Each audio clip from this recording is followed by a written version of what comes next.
وأهلا وسهلا فيكم. خسارة جديدة وفقدان للصدارة. برشلونة عم ينهار برباعي في إشبيليا، وتكتيك فليك عم يكون تحت النار، وهوية الفريق في مهب الريح. حلقة جديدة رح نحكي فيها عن أسباب خسارة برشلونة أمام نادي إشبيليا. لهيك بتمنى إذا عجبتكم الحلقة تضغطوا على زر اللايك وتشتركوا بالقناة، ويلا نفوت على التفاصيل. ليلة السبت في رامون سانشيز بزخوان لم تكن عادية أبدا. برشلونة يلي دخل المواجهة مثقلا بالخسارة بدوري أبطال أوروبا أمام باريس سان جيرمان، خرج من ملعب إشبيليا بنتيجة 4-1 في مباراة كشفت هشاشة الفريق الكتالوني ووضعت المدرب الألماني هانز فليك في دائرة النقد. وخلونا نفوت بتفاصيل اللقاء. إشبيليا بيستغل حماس البداية وبيفرض إيقاعه منذ اللحظة الأولى.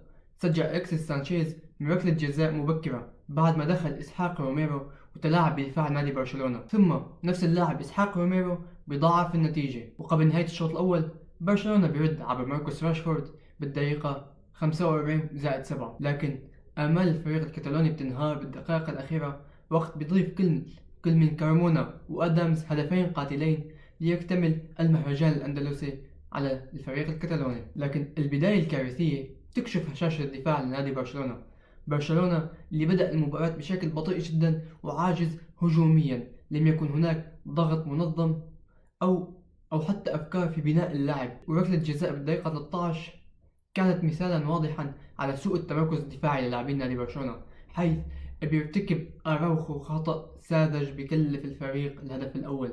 أراوخو يلي ما عم يتعلم من أغلاطه، يلي عم يعيد نفس الأغلاط من موسم 2023 من بعد لعبة باريس سان جيرمان. اللاعب منهار تماما، ولا بتوقع من المستحيل إصلاح هذا اللاعب أبدا. بس إشبيليا ما كان خارق فنيا أبدا، لكن اللي ميزه هو الانضباط والتنظيم، وقرأ المباراة بذكاء تام.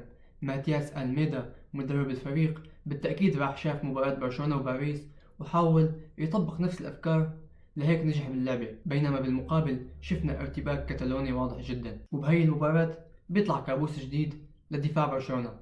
روميرو كان العنوان الأبرز بهذا اللقاء، لأنه ما اكتفى بالتسبب بركلة جزاء، بل بيستغل سوء تمركز كوندي الدفاعي ليسجل الهدف الثاني. تحركاته السريعة وكسره لمنصة التسلل أكثر من مرة جعلت دفاع نادي برشلونة يعيش حالة من الفوضى. هذه اللقطة لم تكن مجرد هدف، بل شهادة إدانة لمنظومة كاملة، منظومة الدفاع الكتالوني التي بدت بلا تنسيق أو وعي جماعي. يمكن بهذا اللقاء كان في بصيص أمل وحيد اللي هو ماركوس راشفورد، لأنه شفناه بنهاية الشوط الأول بيمنح ماركوس راشفورد نادي برشلونة بارقة أمل بتقليص الفارق بعد تمريرة من بدري. الهدف ما غير كتير من الصورة العامة للمباراة، لكن أكد استمرار اللاعب الإنجليزي بكونه الأكثر مساهمة من ناحية أهداف الفريق هذا الموسم، 3 أهداف و4 تمريرات حاسمة، تجعل ماركوس راشفورد أفضل لاعب في برشلونة حاليا بجانب بدري. وماركوس راشفورد يلي بدأ وكأنه يسبح وحيدا ضد تيار فريق بلا خطة وبلا هوية. وشفنا هانز فليك عم يحاول يجري التبديلات مع بداية الشوط الثاني، مثل إدخال بالدي وإيريك غارسيا لتفعيل أطراف الفريق الكتالوني، لكن الفريق عم يضل يفتقر إلى الرابط بين الوسط والهجوم. الأخطاء الدفاعية ما توقفت، والعمق الهجومي ضل محدود تحت قيادة ليفاندوسكي. ورغم هاي التبديلات برشلونة ما استفاد منها أبدا. وداني أولمو يلي بدأ إنه وحيد بسبب إنه عم يلعب بمركز ما إنه متعود عليه اللي هو الجناح الأيمن، شفنا اللاعب عم يضيع لأنه بده يلعب وينزل يحاول يستلم كرة هو ويرجع يوزعها من أول وجديد. ويبدو إنه اللاعب أو يلي خلى اللاعب يظهر بشكل سيء هو هذا المركز. اضطرار فليك لإشراكه بهيك مركز أجبره على الظهور بهذا الشكل السيء. لكن الفرصة الذهبية جاءت لبرشلونة عبر ركلة جزاء بدقيقة 76، لكن ليفاندوسكي بيهدرها بشكل ساذج ليواصل مسلسل تراجع مستواه. النجم البولندي بات يعكس الأزمة بشكل صريح. لاعب كبير بلا منظومة تدعمه، وإحصائية مقلقة تؤكد أنه أهدر 3 ركلات من آخر 10 في الليغا، رقم سلبي جدا بالنسبة لمهاجم سفاح مثل ليفاندوسكي. اللاعب اللي كان عامل آخر كم سنة إنجاز على مستوى التهديفي اليوم بات عبء على هجوم نادي برشلونة. ومع اقتراب المباراة من النهاية برشلونة بيعلن الاستسلام التام. برشلونة بيستسلم بدنيا وذهنيا.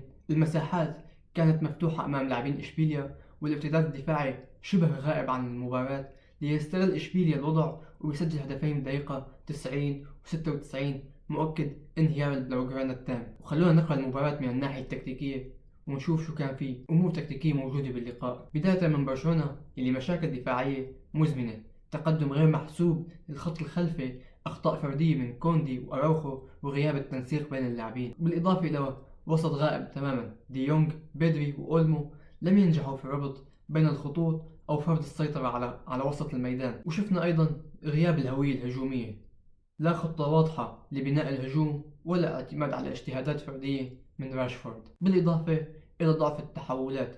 كل هجمة مرتدة لإشبيليا كانت فرصة شبه مؤكدة على مرمى نادي برشلونة. وبالتأكيد الإرهاق البدني والذهني، ضغط المباريات خصوصا بعد لعبة باريس اللي كانت معركة كروية، جعلت الفريق ينهار اليوم بشكل سريع أمام النادي الأندلسي اللي كان هو أكثر جاهزية، بسبب أنه إشبيليا ما عنده استحقاقات غير بطولة الدوري وكأس الملك اللي لسه ما انطلقت يمكن. وبعد اللقاء بيبرز سؤال كبير: أين بصمة فليك؟ حتى الآن المدرب الألماني لم يثبت هوية تكتيكية واضحة، وما عم يعتمد على أسماء لخط الدفاع، كل لعبة بتشوف في تغيير واسم جديد. ومع الأخطاء الفريق متخبط، يفتقد للصلابة الدفاعية والإبداع الجماعي.